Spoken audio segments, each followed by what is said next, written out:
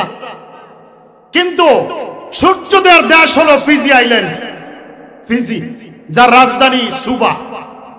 ফিজির রাজধানী কোনটা? একেবারে পূর্ব প্রান্তে পৃথিবীর। সব জায়গায় ইসলামের কালিমা কিভাবে পৌঁছে দেখেন।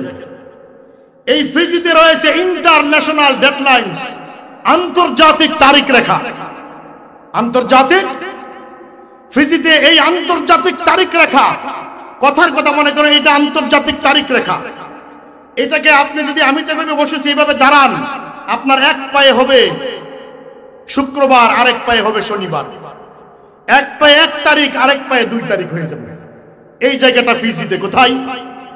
ইন্টারন্যাশনাল ডেডলাইনস, আন্তর্জাতিক তারিখ রেখা। বিষয়টা মনে হয় বুঝেন নাই আসলে, এত কঠিন কথা। এক জায়গাতেই 2 তারিখ, এক পায়ে 1 তারিখ, আরেক পায়ে 2 তারিখ হয়ে যায় কিভাবে?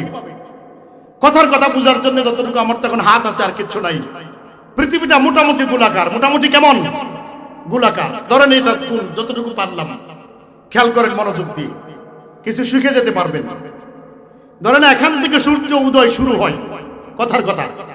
তো এখান থেকে সূর্যটা ঘুরে, পৃথিবী ঘুরার পরে আবার এখানে আসবে কিনা? আসবে। এখানে মাঝে মাঝে একটা রেখা দিলাম, টান দিলাম, রেখার এই পাশ থেকে সূর্য উদয় শুরু হলো। এখানে মাঝামাঝি আসতে, অর্ধেক আসতে 12 ঘন্টা লাগে। কয় ঘন্টা? গ্রিনিচ মান 0 ডিগ্রি, ব্রিটেন এটা। তো এখান থেকে এখানে সময়ের দূরত্ব 12 ঘন্টা। এখানে 12 ঘন্টা আগে, আর এখানে 12 ঘন্টা পিছে। কথা ঠিক? এখানে যদি হয় রাতের 12টা, এখানে হবে তখন দিনের। এখান থেকে আবার ঘুরে এই জায়গায় আসতে আরো 12 ঘন্টা, আরো কি 12 ঘন্টা। কথা বুঝেছেন? তাহলে এই জায়গা থেকে, এই রেখাটার এই পাশ থেকে শুরু করে আবার রেখা পর্যন্ত আসতে 24 ঘন্টা সময় লাগলো। কয় ঘন্টা? তাহলে রেখার এই পাশ থেকে এই পাশে 1 দিনের ডিফারেন্স হয়ে গেল না? কথা বুঝেন নাই? এই জায়গাটা ফিজিতে। কোথায়? ফিজিতে। ওই জায়গায় ফিজিতে ইল্লা আদখালাহুল্লাহু কালিমাতাল ইসলাম, আল্লাহ পাক ইসলামের কালিমা ওইখানে পৌঁছে দিয়েছেন। কিভাবে দেখেন? ফিজির মানুষ গায়রু মুহাজ্জাব, অসভ্য জাতি ছিল। মানুষ মানুষকে খেয়ে ফেলতো, সভ্যতা ছিল না। মানুষ মারা গেলে লাশ খেয়ে ফেলতো। কিন্তু সেইখানে দারুল উলুম দেওবন্দের কাফেলা, ইলিয়াস রহমতুল্লাহ আলাইহির বাহিনী সেখানে পৌঁছে গেছে। সেখানে তাবলিগ জামাতের ভাইয়েরা তাবলিগের মার্কাজ করেছে। মাওলানা গুফরান আহমদ সাহেব পাকিস্তানের, তিনি সেখানে কওমি মাদ্রাসা করেছেন। দারুল উলুম দেওবন্দের সন্তান সেখানে পৌঁছে গেছে লা ইলাহা ইল্লাল্লাহর দাওয়াত নিয়ে। রীতিমতো একটা মার্কাজ চলতেছে, দাওরা হাদিস পর্যন্ত হয়ে গেছে। ওই ফিজিতে কওমি মাদ্রাসা হয়ে গেছে দাওরা হাদিস পর্যন্ত। তো লা ইলাহা ইল্লাল্লাহর দাওয়াত পৌঁছলো কিনা? কথা বলেন, পৌঁছলো কিনা? পৌঁছেছে। আবার ওদিকে আসেন, নরওয়ে, ফিনল্যান্ড, সুইডেন, এই যে দেশগুলি, স্ক্যান্ডিনেভিয়ান 3টা দেশ, ওই জায়গায় নরওয়ের রাজধানী ওসলো। ওইখানে এশারের নামাজ পড়া লাগে রাতে সূর্য মাথায় নিয়ে। সূর্য কি কোথায় নিয়ে? মাথায় নিয়ে এশারের নামাজ পড়তে হয়, কিচ্ছু করার নাই। সেই উত্তর মেরু, সেখানে লা ইলাহা ইল্লাল্লাহর বাহিনী পৌঁছে গেছে। তাবলিগের মার্কাজ আছে, কওমি মাদ্রাসা আছে সেখানেও। পৃথিবীর প্রান্ত কোথাও বাকি নাই। এই দেওবন্দের সন্তানরা সারা পৃথিবী দ্বীনের দাওয়াত নিয়ে পৌঁছে গেছে। আলহামদুলিল্লাহ, আমাদের গর্ব। এবার আসেন মূল জায়গায়। এটা হলো দ্বীনের প্রচার। এটা হলো কি? দ্বীনের প্রচার। এটা দ্বীন কায়েমের অংশ, ঠিক।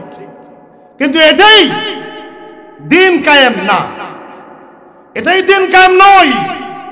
যতক্ষণ পর্যন্ত আমার দেশের সংসদ ভবন কোরআনের আইন দিয়ে চলবে না, ততক্ষণ পর্যন্ত দ্বীন কায়েম পূর্ণতা পায়নি। কথা বুঝাতে পেরেছি? যখন আপনি এই কথা বলবেন, এটা হবে, আগে যেটা বলে আসলাম, এটা প্রচার। এটা কি হবে? এই কথা বাইবেলেও আছে। কোথায় আছে? Gospel of Barnabas. এটা আজ থেকে 200 বছর আগে পাওয়া গেছে অস্ট্রিয়ার রাজধানী ভিয়েনায়। সবচেয়ে মুস্তানাদ মুদাল্লাল বাইবেলের কপি, গসপেল বাইবেলের 2টা অংশ, ওল্ড টেস্টামেন্ট, নিউ টেস্টামেন্ট। এটা নিউ টেস্টামেন্টের অংশ, গসপেল অফ বার্নাবাস। দ্বীনের প্রচারের কথাটা আছে ওইখানেও। সারা দুনিয়া যে পৌঁছবে। ঈসা আলাইহিস সালাম, আপনারা, আমি যেভাবে কথা বলছি, ঈসা আলাইহিস সালাম শ্রোতাদেরকে তার সাথীদের সামনে এভাবে বক্তব্য দিচ্ছেন। বলতেছে 30টা বছর তোমাদেরকে দিনের কথা বললাম, কেউ মেনেছো, কেউ মানো নাই, অনেকেই মানো নাই, সেজন্য আমার দিলে কষ্ট। কিন্তু আমার দিলে একটা আনন্দ আছে। একটা কি আছে? But my consolation is in the coming of the messenger who shall destroy the false opinion of me. কিন্তু আমার দিলে একটা কনসোলেশন, একটা আনন্দ আছে। একটা কি আছে? আমার সে আনন্দ হলো আমার পরে আরেক নতুন রাসূল আসতেছেন, আমার পরে আরেক নতুন রাসূল আসতেছেন। বাইবেলের বর্ণনা শোনাচ্ছি আপনাদেরকে, গসপেল অফ বারনাবাসে আছে। সেই রাসূল আমি যদি কোনো ভুল করে থাকি এগুলিকে সংশোধন করবেন, এগুলিকে কি করবেন? His faith shall spread, shall take shall of the whole world. His faith shall have no end, but shall be kept inviolate by God. God has promised to Abraham our father. ঈসা আলাইহিস সালাম বলছেন, সেই নবীর দিন, আনিত দিন, জীবন ব্যবস্থা, তার বিশ্বাস shall take shall of the whole world, গোটা বিশ্বময় ছড়িয়ে পড়বে, গোটা বিশ্বময় ছড়িয়ে পড়বে। His faith shall have no end. তার এই জীবন বিধান, তার আনিত ধর্ম, এটা শেষ হবে না। এটা কি হবে না? কিয়ামত পর্যন্ত ফুরাবে না। God has promised to Abraham our father. আল্লাহ পাক আমাদের পিতা ইব্রাহিমকে এই ওয়াদা করেছেন, বাইবেলের বর্ণনা। এই সময় ঈসা আলাইহিস সালামের একজন হাওয়ারি সাথী দাঁড়িয়ে বললেন, O prophet of God, may I do a question to you? ও আল্লাহর নবী, আমি কি আপনাকে একটা প্রশ্ন করতে পারি? আমি কি আপনাকে একটা? ঈসা আলাইহিস সালাম বললেন, ওয়েলকাম করো। তখন তিনি বলতেছেন, after the coming of the messenger of God shall other prophets come. আপনি যে রাসূলের কথা বলতেছেন, সেই রাসূলের আনিত দিন গোটা বিশ্বময় ছড়িয়ে পড়বে। সেই রাসূলের পরে আর কি কোনো নতুন রাসূল আসবে? Jesus answer, there shall not come after him to prophet sent by God. ঈসা আলাইহিস সালাম আনসার করলেন, উত্তর দিলেন, সেই রাসূলের পরে আল্লাহর পক্ষ থেকে আর কোন সত্যিকারের রাসূল, নবী রাসূল আসবে না। There shall come a great number of false prophet. আসবে কিছু মিথ্যা নবুয়তের দাবিদার, কিছু ভণ্ড নবীর আবির্ভাব হবে। কেমন নবী? The name of Messiah is invariable. His blessed name is Muhammad. Muhammad, Muhammad. সেই নাম অত্যন্ত মহিমান্বিত। তার মহিমান্বিত নাম হলো, বলেন না কেন আপনারা?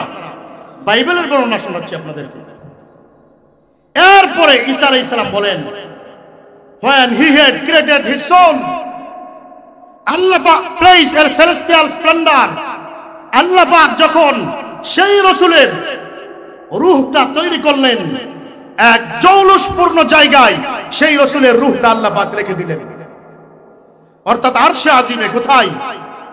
আরশে আজিমে বুঝাতে চাইলেন সেলেস্টিয়াল স্প্লেন্ডার, জৌলুসপূর্ণ জায়গা। ওইখানে রেখে আল্লাহ পাক একদিন সেই রাসূলের রূহকে খেতাব করে, সম্বোধন করে আল্লাহ পাক ডাক দিয়ে বলতেছেন, হে আমার রাসূল, আমি আপনার জন্য এখনো I will to create the paradise, I will to create the world, I will to create the great multitude of creatures. আমি তো এখনো বিশ্ব তৈরি করিনি, খাদ্য শস্য তৈরি করিনি, জান্নাত তৈরি করিনি, এখনো এগুলি তৈরি করিনি, তৈরি করব। আপনি আরো সময় থাকেন, তৈরি করার পরে সেখানে যাবেন। দুনিয়ার কথা কি, আরো থাকেন। The proud lifted up their voices and say, O God, send us by messenger. ঈসা আলাইহিস সালামের সামনে যারা ছিল তাদের আওয়াজ উঁচু হয়ে গেল। Proud lifted up their voices, আওয়াজ উঁচু করলো, তাদের আওয়াজ চিল্লাচিল্লি করতে লাগলো আর বলল, God send us by messenger. ও আল্লাহ, সেই রাসূলকে এখনই কি করেন? মাশাআল্লাহ, এখনই কি করেন? পাঠিয়ে দিন। ঈসা আলাইহিস সালাম বললেন, সেই রাসূল আসার সময় এখনো হয় নাই। সেই রাসূল আসবেন, সময় মতো আসবেন, এখন না। তখন তারা ধৈর্যহীন হয়ে তারা ডাকতে লাগলো, মুহাম্মদ। নিজেরাই এবার আল্লাহকে বাদ দিয়ে মুহাম্মদ সাল্লাল্লাহু আলাইহি ওয়াসাল্লামকে ডাকতে লাগলো, O Muhammad, come quickly for the salvation of the world. O O Muhammad, পৃথিবীবাসীর মুক্তির জন্য আপনি দ্রুত আসমান থেকে নেমে আসেন। বাইবেলের বর্ণনা, কিসের বর্ণনা? তো বাইবেলেই আছে আনিত জীবন ব্যবস্থা পৃথিবীর প্রান্তে প্রান্তে পৌঁছে যাবে। একটা কথা প্রসঙ্গে বলে রাখি, আলোচনা করব না। 18 তারিখে হুকুল ওয়াতনের তাফসিরে শক্তির কলা বাজারে বাইবেলে যে আল্লাহ এক, তারা তৃতীয়বাদে বিশ্বাসী। আমি মুখস্থ না বলে বাইবেল সামনে এনে পরে পরে শ্রোতাদের সামনে আমি বয়ান করেছি। অনেকে এখানে ছিল, অনেকেই ছিল এখানে। ইংরেজি বাইবেলটা সামনে এনে বাইবেলেও আছে আল্লাহ কয়জন? Our lord is only one. আমাদের রব শুধুমাত্র কয়জন? বাইবেলেও আছে, কিন্তু তারা তৃতীয়বাদে বিশ্বাসী। যাই হোক, ঈসা আলাইহিস সালামের কথা অনুযায়ীও এই ইসলাম সারা বিশ্বময় ছড়িয়ে আলহামদুলিল্লাহ ছড়িয়ে পড়েছে। কিন্তু একটা প্রশ্নের উত্তর, দিন কায়েমের গুরুত্ব বোঝার জন্য আমি এত দূর ঘুরে আসলাম বাইবেল থেকে বা হাদিস থেকে, সারা বিশ্বময় ছড়িয়ে পড়বে। একটা প্রশ্নের উত্তর দিবেন আপনারা। কোরআন আসতে পরে মানুষের কষ্ট হওয়ার কথা না শান্তি হওয়ার কথা? তাহা মা আনজালনা আলাইকাল কুরআন লিতাশকা। কোরআন তো আমি এজন্য নাজিল করি নাই আপনাকে কষ্ট ক্লেশে ভুগতে হবে বলে। কোরআন এসেছে ভাগ্যকে সুপ্রসন্ন করার জন্য। কথা বুঝাতে পেরেছে? কোরআন কাউকে হতভাগা করার জন্য আসে নাই। আল্লাহ তাআলা বলেন কুলনা বিতু মিনহা জামিআ, সবাই এখান থেকে বেরিয়ে পড়ো, অর্থাৎ জান্নাত থেকে। আদম আলাইহিস সালাম আমাদের বাবা এবং আমরা তার পৃষ্ঠদেশে ছিলাম, এজন্য আল্লাহ পাক বহু বচন শব্দ ব্যবহার করেছেন, সবাই বের হও জান্নাত থেকে। ফা ইম্মা ইয়াতিয়ান্নাকুম মিন্নি হুদা ফামা তাবিআ হুদায়া ফালা খাউফুন আলাইহিম ওয়ালা হুম ইয়াহজানুন। আমার পক্ষ থেকে তোমরা চলে যাও জমিনে, আমার পক্ষ থেকে হেদায়েতের কোন গ্রন্থ যদি আসে, এই গ্রন্থের অনুসরণ যারা করবে তাদের কোনো ভয় নাই, চিন্তা নাই, কষ্টের কোনো কারণ নেই। তাহলে কি বোঝা গেল? কোরআন এসেছে ভাগ্যকে সুপ্রসন্ন করার জন্য। কিন্তু আমরা কি দেখতে পাই? পৃথিবীর প্রান্তে প্রান্তে যেদিকে তাকান মুসলিমরাই নির্যাতিত। কারা নির্যাতিত? মুসলিমরা নির্যাতিত। এমনকি এই মুসলমান দেশ, এই দেশে 15টা বছর নামধারী মুসলমানেরা মুসলমানদেরকে নির্যাতন করেছে। অন্য জায়গায় তো কাফেররা নির্যাতন করে, কিন্তু এত আফসোস এই দেশের জন্য মুসলমান নামধারীরা মুসলমানদেরকে কি করে? নির্যাতন করে। আশ্চর্যের কথা। ওই প্রশ্নে আসেন এবার, কোরআন এসেছে ভাগ্য সুপ্রসন্ন করার জন্য, কিন্তু আমরা দেখতে পাই কোরআন যারা পড়ে এই লোকগুলি বেশি কষ্টে পৃথিবীতে। তাহলে কি বোঝা গেল? কারণটা কি? আমরা কেন নির্যাতিত? এখানেই দিন কায়েমের গুরুত্ব বুঝে আসবে। কেন আমরা নির্যাতিত? কোরআন শুধু পড়ার জন্য আসে নাই, পড়লে অনেক সওয়াব, না বুঝে পড়লেও সওয়াব, প্রতি হরফে হরফে 10 নাকি। আর আল্লাহ চাইলে আরো বহুত বেশি দিতে পারেন, না বুঝে পড়লেও ভিন্ন কথা। কোরআন পড়লে সওয়াব আছে, কিন্তু কোরআন তো শুধু পড়ার জন্য আল্লাহ পাক নাজিল করেন নাই। কোরআন শুধু মাথায় লাগানো, বুকে লাগানো, চুমু খাওয়ার জন্য আল্লাহ পাক নাজিল করেন নাই। কোরআন শুধু তাবিজ লেখার জন্য আল্লাহ পাক কি করেন নাই? নাজিল করেন নাই। তাবিজের ব্যবসা যারা নেই এদের ঈমান থাকে না। এক সময় এদের কি থাকে না? ঈমান থাকে না। শর্ত সাপেক্ষে তাবিজ দেওয়া জায়েজ আছে, সেই ফতোয়া অন্য জায়গায় হবে, অন্য সময় দরকার থাকলে জেনে নেবেন, জায়েজ আছে শর্ত সাপেক্ষে। যাই হোক, আসেন এই জায়গায়। কোরআন তাবিজ লেখার জন্য না, শুধু পড়ার জন্য না, শুধু মাথায় বুকে লাগানোর জন্য না। কেন? কোরআন এসেছে কোরআন দিয়ে ব্যক্তি, পরিবার, সমাজ, রাষ্ট্র, বিশ্বকে নির্মাণ করার জন্য। এখন কোরআন যে জন্য আসলো সেটাই যদি করতে পারলাম না, শান্তি কি আসমান থেকে এমনিতে আসবে? কোরআন দিয়ে আমি কি আমার দেশটা গড়তে পেরেছি? কথা বলেন না কেন? তো শান্তি আসবে কোত্থেকে? বিশ্বের যে প্রান্তে দেখবেন মুসলিমরা নির্যাতিত, সেখানে কোরআন বিজয়ী না, অর্থাৎ কোরআন দিয়ে সে দেশের আইন রচিত হয়নি, এজন্য মুসলিমরা নির্যাতিত। একটা দেশ আলহামদুলিল্লাহ মুসলিম অমুসলিম এত শান্তিতে আছে, একটা মাত্র দেশ পৃথিবীতে। কটা দেশ? একটা মাত্র দেশ। এরকম শান্তি সাহাবায়ে কেরামের আমলে ছিল। আর এখন কয়েক বছর ধরে মানুষরা দেখতেছে সেই দেশটার নাম কি? কথা বলেন না কেন? সেই দেশের সংবিধান কি? কথা বলেন না কেন? আল্লাহর কোরআন হলো সেই দেশের সংবিধান। এই জন্যে সেই দেশে এত শান্তি। সেই দেশে দিন যখন কায়েম করতে পারবো না, আন্দোলনও করবো না, শান্তি আসবে না। আল্লাহর কসম, শান্তি আসবে না, শান্তি আসতে পারে না, শান্তি আসবে না। ভাইরা আমার, আপনারা কি জানেন রহমতে দু আলম সাল্লাল্লাহু আলাইহি ওয়াসাল্লাম মক্কা থেকে হিজরত করে কোথায় গিয়েছিলেন? সবাই বলে কেন গিয়েছিলেন? সে অনেক কথা, সে এক কথাই বলেন কি?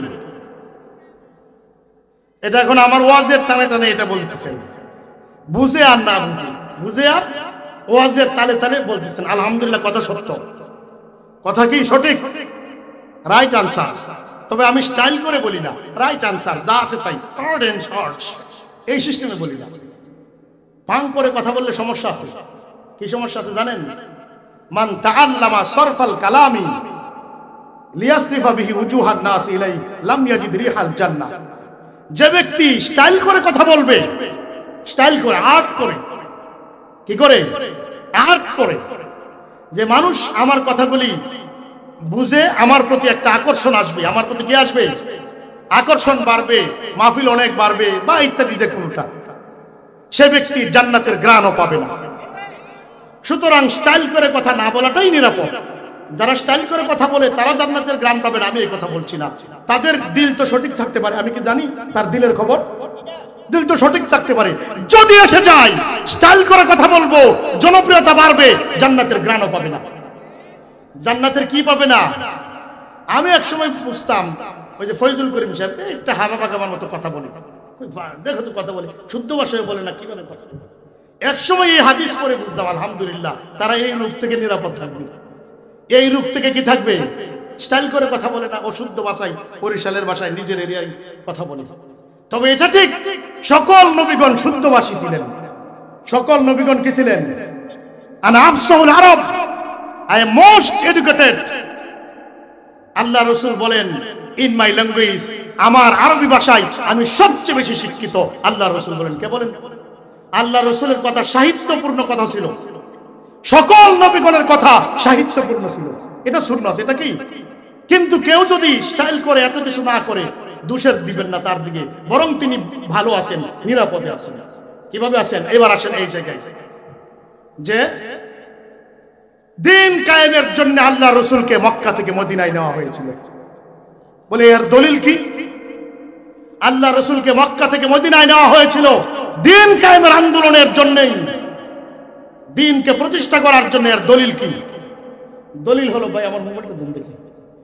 দলিল হলো রহমতে দু আলম সাল্লাল্লাহু আলাইহি ওয়াসাল্লামকে আল্লাহ পাক হিজরতের মুহূর্তে দোয়া শিখিয়ে দিয়েছিলেন, কুর রব্বি আদখিলনি মুদখালা সিদকিন ওয়া আখরিজনি মুখরাজা সিদক ওয়াজআলনি মিন লাদুনকা সুলতানান নাসীরা।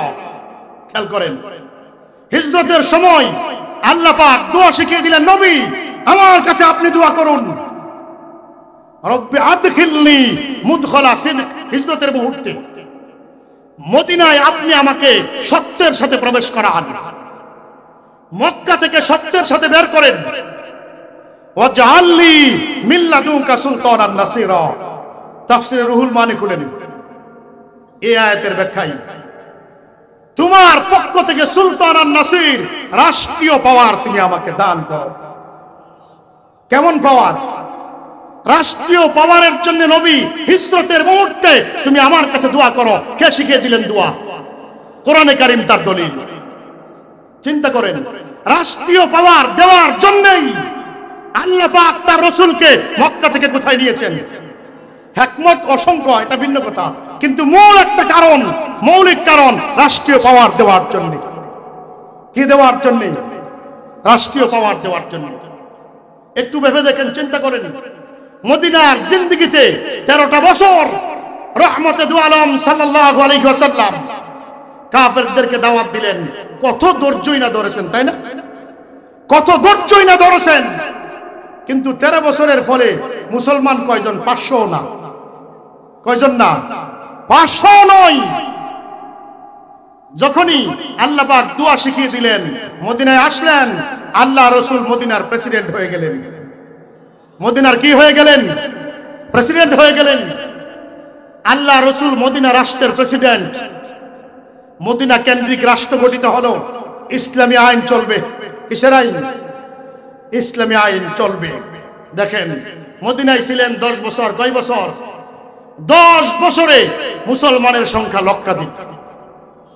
ওইদিকে 13 বছরে 1,500 পুরা হয় না। 1,500 কি হয়নি? কেননা তখন দিন প্রতিষ্ঠিত ছিল না, দিন কায়েম ছিল না। তখনের ধৈর্যটা, আল্লাহ রসুল তখন ধৈর্যের যে পরম পরাকাষ্ঠা ছিলেন, তখনের ধৈর্যটা কাফেরদের মনে ততটা রেখাপাত করতে পারে নাই, ততটা প্রভাব বিস্তার করতে পারে নাই। কাফেররা ভেবেছিল মক্কার জিন্দেগিতে মুহাম্মদের তেমন একটা প্রতিশোধ নেওয়ার ক্ষমতাও নাই, সুতরাং ধৈর্য ধরতেছে। সুতরাং কি ধরতেছে?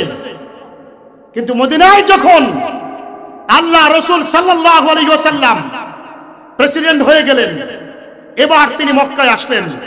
কোথায় আসলেন? 8ম হিজরিতে মক্কা বিজয়ের জন্য। ক্ষমতা পাওয়ার আগে আর পরে ডিফারেন্সটা কত দেখেন। ইসলাম ক্ষমতায় গেলে কত ডিফারেন্স হয়ে যায়। যখন তিনি মক্কা থেকে মদিনায় আসলেন, মদিনা থেকে মক্কায় আসলেন, যাওয়ার সময়, হিজরতের সময় একজন সাহাবাকে সাথে নিয়ে রাতের আধারে লুকিয়ে বের হয়েছিলেন, ঠিক না ঠিক? কিন্তু আজ তিনি মদিনার প্রেসিডেন্ট। আজ তিনি একা নন, সাথে 10,000 সাহাবী, 10,000 সাহাবা, হাতে 10,000 খোলা তরবারি। মদিনায় আসলেন আক্রমণ করতে। প্রায় বিনা যুদ্ধেই, বিনা রক্তপাতেই মক্কা বিজয় হলো। খালিদ ইবনে ওয়ালিদের বাহিনীর সাথে এক জায়গায় শুধু রক্তপাত ঘটেছে। প্রায় বিনা রক্তপাতে মক্কা বিজয় হয়ে গেল। আল্লাহ রসুল সাল্লাল্লাহু আলাইহি ওয়াসাল্লাম জিজ্ঞেস করলেন, ও আমার চাচারা, ও আমার ভাইয়েরা, আমার কাছ থেকে আজকের এই দিনে তোমরা কেমন ব্যবহার আশা করো? এই লোকগুলির যন্ত্রণায় তিনি অতিষ্ঠ ছিলেন, পিতৃপিতা ছাড়তে বাধ্য হয়েছিলেন, তাই না? এই লোকগুলিকে আজকে ইচ্ছে করলে কি করতে পারেন? সব আল্লাহ রসুলের হাতে বন্দী। ইসলাম এখন পাওয়ারে, ক্ষমতায়। তিনি প্রেসিডেন্ট মদিনার। মক্কাও দখল করেছেন, মক্কারও প্রেসিডেন্ট, মক্কারও কি প্রেসিডেন্ট। তারা বলতে লাগলো, কেউ বলল তোমার মতো এত উত্তম ভ্রাতুষ্পুত্র ভাতিজা আমাদের জিন্দেগিতে কেউ হয় নাই, উত্তম ভাতিজার কাছ থেকে উত্তম ব্যবহার আশা করি। কেউ বলতে লাগলো তোমার মতো এত উত্তম ভাই আমাদের জিন্দেগিতে কেউ ছিল না, উত্তম ভাইয়ের কাছ থেকে উত্তম ব্যবহার আশা করি। তিনি আগের মতো উত্তম ব্যবহারের পরিচয় দিলেন, লা তাসরিবা আলাইকুমুল ইয়াউম, you are free from all kind of charges. তোমাদের উপর কোনো ধরপাকড় নাই। আমি আমার ভাই ইউসুফের নাই তোমাদের বেলায় ঘোষণা দিলাম, ইউসুফ যেমন তার ভাইদেরকে মাফ করে দিয়েছিলেন, মাফ করে দিলাম। তোমাদের উপর আমার কোনো অভিযোগ নাই। ইয়াগফিরুল্লাহু লাকুম, আল্লাহ পাক তোমাদেরকে মাফ করে দিন। ওয়া হুয়া আরহামুর রাহিমিন। এই জায়গায় আসেন, এটা বলে আসার উদ্দেশ্য ওই দিন কায়েম। দিন কায়েম হয়ে গেলে, ইসলাম পাওয়ারে গেলে কি লাভ দেখেন? এই ঘোষণা শোনার সঙ্গে সঙ্গে এবার কাফেরদের মনে কি রাখাবাদ করলো? এই মানুষটাকে জিন্দেগি ভর নির্যাতন করে পিতৃপিতা সারিয়েছি, আজকে কচু কাটা করতে পারবে ইচ্ছা করলে। আজকে তো তিনি আর নিঃস্ব, অসহায়, দুর্বল নন। এরপরেও তিনি আমাদের কেমনি ভাবে মাফ করে দিলেন? নিশ্চয়ই তিনি আল্লাহ রসুল দলে দলে, হাজারে হাজারে লা ইলাহা ইল্লাল্লাহ পড়ে ইসলাম গ্রহণ করতে লাগলো। স্বাভাবিক, এই এলাকার সবচেয়ে পাওয়ারফুল যে ব্যক্তি, এসপি সাহেব যদি আপনারে থাপ্পড় দেয়, আপনি ধৈর্য ধরলেন। কাফেররা এবার ভাবতে লাগলো, এই মানুষটা আমাদের যন্ত্রণায় পিতৃপিতা ছেড়ে দিল, এই মানুষটা মাফ করে দিল। এবার এই যে ধৈর্য, এই যে উত্তম আখলাক, ইসলাম পাওয়ারে যাওয়ার পর না আগে? কথা বুঝেন নাই? আল্লাহ রসুলের এই উত্তম আখলাক আগে ছিল নাকি আগে ছিল না? কিন্তু তখন 13 বছরের মেহনতে মাত্র 500, মাত্র কত? 500 কম। 13 বছরের মেহনতে 500 কম। কয় শতের কম? আলহামদুলিল্লাহ সময় মতো আমাদের প্রধান অতিথি সাহেব এসে গেছেন। আলহামদুলিল্লাহ আমি কথা শেষের দিকে চলে যাচ্ছি কয়েক মিনিটের ভিতরে। 13 বছরের মেহনতে যখন উত্তম আখলাক ছিল মাত্র 500-এর কম, আবার মাত্র 10 বছর ইসলাম পাওয়ারে এবার উত্তম আখলাকের মর্যাদা বেড়ে গেছে কিনা? কথা বলেন না কেন? আপনাদের কোন একজন সাধারণ ভাই এসপি সাহেবকে যদি থাপ্পড় মারেন, তিনি যদি ধৈর্য ধরেন, তিনি কি ধরেন? আপনাকে কিছুই বললো না, আরো জিজ্ঞেস করলো ভাই হাতে কি ব্যথা পেয়েছেন? হাতে কি পেয়েছেন? ব্যথা পেয়েছেন? আপনি কতটা তার দিকে এবার আকৃষ্ট হবেন, কতটা অনুশোচনা করবেন? তো পাওয়ারে থাকলে পরে উত্তম আখলাকের মর্যাদা বেড়ে যায়। ইসলাম যখন ক্ষমতায় যাবে এইভাবেই গোটা বিশ্বময় উত্তম আখলাকের মর্যাদা বেড়ে যাবে। ইসলাম ক্ষমতায় যাবে কি যাবে না শেষ কথা বলে ইনশাআল্লাহ শেষ দিকে চলে যাব।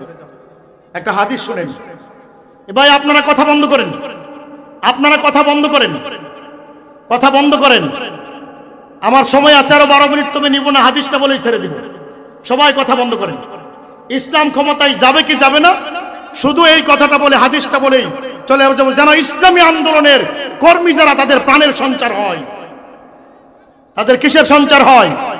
প্রাণের সঞ্চার হয়। শুনেন হাদিসটা, হুজুরে পাক সাল্লাল্লাহু আলাইহি ওয়াসাল্লাম বলেন, তাকুনুন নবুওয়াতু ফীকুম মা শা আল্লাহু আন তাকুনা ফীকুম সুম্মা ইয়ারফাউহা ইযা শাআ ইয়ারফাহা। এই যে নবুয়ত অর্থাৎ আল্লাহ রাসূল যে আছেন তার অধীনে মদিনা কেন্দ্রিক ইসলামিক স্টেট কায়েম হয়েছিল, এটা তোমাদের মাঝে থাকবে যতদিন আল্লাহ পাক চান। এরপরে আল্লাহ পাক এটাকে একদিন উঠিয়ে নেবেন যখন আল্লাহ পাক উঠাতে চাইবেন। এরপরে সুম্মা তাকুনু ফীকুম আল খিলাফাতু আলা মিনহাজিন নবুওয়া ফাতাকুনু ফীকুম মা শা আল্লাহু আন তাকুনা সুম্মা ইয়ারফাউ ইযা শাআ ইয়ারফাহা। এই খেলাফত আলা মিনহাজিন নবুওয়া অর্থাৎ সাহাবে কেরামের খেলাফতের যে আমলটা ছিল একেবারে হুসাইন রাদিয়াল্লাহু তাআলা 6 মাস পর্যন্ত, আলী এরপরে হুসাইনের 6 মাস, সব ধরলে মোট হয় 30 বছর। এই খেলাফতের রাশেদা, খেলাফত আলা মিনহাজিন নবুওয়া, এটা তোমাদের মধ্যে আসবে। আল্লাহ রাসূল বলে গেছেন আসবে সামনে, এটাও থাকবে যতদিন আল্লাহ পাক চান। কে চান? এরপরে এটাও আল্লাহ তাআলা উঠিয়ে নেবেন যখন আল্লাহ পাকের উঠিয়ে নেওয়ার ইচ্ছা হবে। এরপরে আল্লাহ রাসূল সাল্লাল্লাহু আলাইহি ওয়াসাল্লাম বলেন, সুম্মা তাকুনু ফীকুম মুলকান আদা। এরপরে আসবে বংশীয় শাসন। দেখেন তখনই বলে গেছে বংশীয় শাসন তখনও আসে নাই। উমাইয়া খলিফা, আব্বাসী খলিফাদের বংশীয় শাসন একেবারে আপনার ভারতবর্ষের মুঘলদের আমল পর্যন্ত এগুলি ছিল বংশীয় শাসন। কিসের শাসন? আল্লাহ রাসূল বলেন বংশীয় শাসন আসবে, এটাও তোমাদের মাঝে থাকবে যতদিন আল্লাহ তাআলা চান। এরপরে এটাকে আল্লাহ পাক একদিন উঠে নেবেন। এরপরে কি আসবে? আল্লাহর নবী বলেন সুম্মা তাকুনু মুলকান জাবারিয়া। এরপরে স্বৈর শাসকদের আগমন হবে। কাদের বলেন? কথা বলেন কাদের? এরপরে জালেমরা ক্ষমতার মসনদে বসে যাবে। গত 15টা বছর এই বাংলাদেশের জমিনে জালেমরা ক্ষমতায় ছিল কিনা বলেন? আর যারা আমাকে চেনেন কোন এজেন্ডা দিয়েই আমার মুখ বন্ধ করতে পারেনি। জালেমরা কোন মাহফিলে আমাকে আটকাতেও পারে নাই। আমার এলাকার প্রত্যেকটা মাহফিলে জালেমদের বিষ উপরে দিয়েছিলাম। এই জালেমরা ক্ষমতায় থাকবে। আল্লাহর নবী বলেন আসবে জালেমরা, আগেই বলে গেছেন। এরপরে সুম্মা ইয়ারফাউহা ইযা শাআ ইয়ারফাহা, আল্লাহ পাক এটাকে উঠিয়ে দিবেন যখন আল্লাহ পাকের ইচ্ছা হবে। যখন স্বৈর শাসকেরা উঠে যাবে এরপরে আল্লাহর নবী ভবিষ্যৎবাণী করেছেন সুম্মা তাকুনু আল খিলাফাতু আলা মিনহাজিন নবুওয়া। স্বৈর শাসকদের বিদায়ের পর আল্লাহর জমিনে আবারও খিলাফত আলা মিনহাজিন নবুওয়া, আবারও নবুয়তের আদলে খিলাফত কোরআনের শাসন আবার প্রতিষ্ঠিত হবে।